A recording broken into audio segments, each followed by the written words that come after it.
Leo, you mentioned three big disruptive paradigm shifts that's happening in the automotive industry right now. Autonomous vehicle, electrification of vehicle, and connected cars. So what do you think, what kind of challenges do they bring in the industry, and how should the industry deal with such challenges? I think first of all, electrification, we have high voltage now in the vehicle. We never had high voltage in the vehicle, and so we need to learn to deal with it.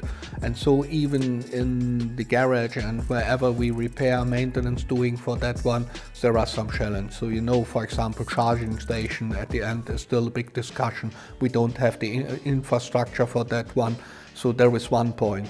Even if we go now to alternative fuel, for example, hydrogen, how do we deal with hydrogen? How we maintain at the end hydrogen systems within the car is a big job. Is at the end really the battery, so that we driving with 500 kilos of battery with the cars, or do we drive with 100 kilogram of hydrogen, or maybe even including the iron tank that you need at the end for transporting the hydrogen? That is the question, how we deal with that, and what will be the technology of the future.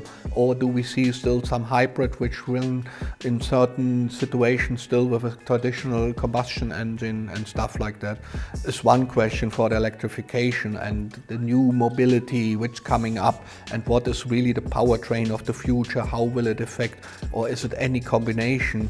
So do we maybe come from the piston engine back to a disc engine, how we had it 40 years ago already in some vehicles on our roads? Well, we don't know, but we see how the market, how the demand. I think when we're talking about connected makes of course not that much sense if we just get the information and can switch on the heating in the vehicle in the morning.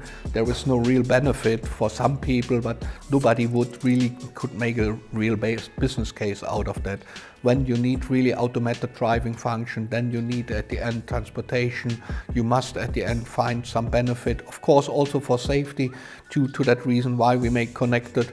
But in connected, of course, we have at the end the issue that everybody could be connected, so also the people that we want to lock out of that experience. So of course there is a real threat to some security actions and things like that, which could lead also to very new challenge how to deal with that. And that is the question, what is the motivation for that people? Do they just want to attack other people with the car, or do they want to steal the car? So here we're coming to a strong overlap of security and safety, and we have to see what are the new mechanisms, how they could cooperate, and how they could coexist at the end in all our control devices, and how we can manage that is a big question.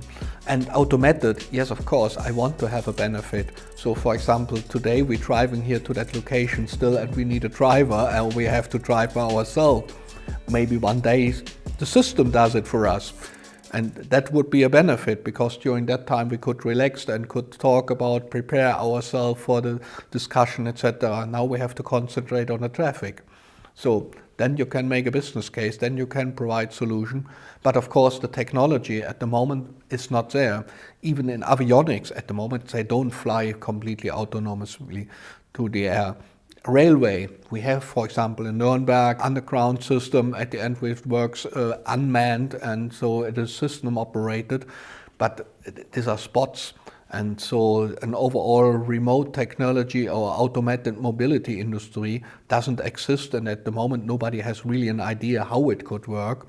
And so we have a lot of challenges. What kind of technology, what kind of information technology, what are the criteria that we need at the end to do those things is still a question mark.